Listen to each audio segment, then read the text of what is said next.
ભોજલધામમાં નગરયાત્રા સંતોના ધર્મસભામાં મોટી સંખ્યામાં ભાવિ ભક્તો અને લેવા પટેલ સમાજ જોડાયો. ધામમાં સંતોની ધર્મસભા સાથે મહોત્સવનો શુભારંભ થયો છે. પૂજ્ય વલ્કો બાપુ સહિતના વંદનીય સંતો ભોજલધામના પૂજ્ય ભક્તિરામ બાપુના આંગણે ભોજલધામમાં પધાર્યા હતા. ભવ્ય નગરયાત્રામાં ભાવિકો અને લેવા પટેલ સમાજ જોડાયો હતો. તેમાં દિનેશ ભુવા, જેનીબેન ઠુમ્મર, ડીકે રૈયાણી, શ્રી રાજેશ માંગરોળિયા સહિતની ઉપસ્થિતિ રહી હતી. પૂજ્ય જલારામ બાપા અને સંત વાલમરામ બાપાની ગુરુગાદી એવા ફતેપુર ભોજલરામ ધામ શ્રી ભોજા ભગત ચેરિટેબલ ટ્રસ્ટ દ્વારા સંતોની ધર્મસભા સાથે ત્રિદિવસીય પ્રાણ પ્રતિષ્ઠા મહોત્સવનો પ્રારંભ થયો છે.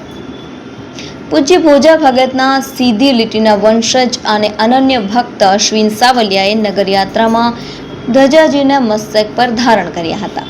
નગરયાત્રામાં જનમેદની ઉમટી પડી હતી. પૂજ્ય વલ્કો બાપુ સહિત વંદનીય સંતોની ઉપસ્થિતિમાં યોજાયેલી ભવ્ય નગરયાત્રામાં ભાવિકો અને લેવા પટેલ સમાજ જોડાયો હતો.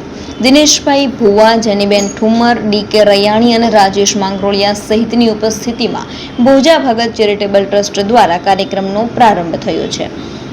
તારીખ 4 થી 6 ફેબ્રુઆરી સંતો મહંતોના આશીર્વચન સાથે કાર્યક્રમોમાં ગામ ધુવાડાબંધ સહિત મહાપ્રસાદનું પણ આયોજન થયું છે. પ્રારંભમાં બાપાના સ્મૃતિ ચિહ્નો, ઢોલિયો, પાઘડી, માળા, કંકુ પગલા આજે પણ પૂજાય છે. તેની પૂજન વિધિ કરવામાં આવી હતી. રક્તદાન કેમ્પ, નગરયાત્રા અને લોકડાયરો યોજાયો હતો. લોકડાયરામાં લોક સાહિત્યકાર હિતેશભાઈ અંટાળા, ફરીદાબેન મીર સંતવાણી રજૂ કરી હતી. આજે ગુરુવારે મહાયજ્ઞ અને ધર્મસભા તથા નાટક, સાઉન્ડ શો અને રાત્રે ડાયરામાં માયાભાઈ આહિર, અલ્પાબેન પટેલ સંતવાણી ભજનો, લોક સાહિત્યની જમાવટ કરશે.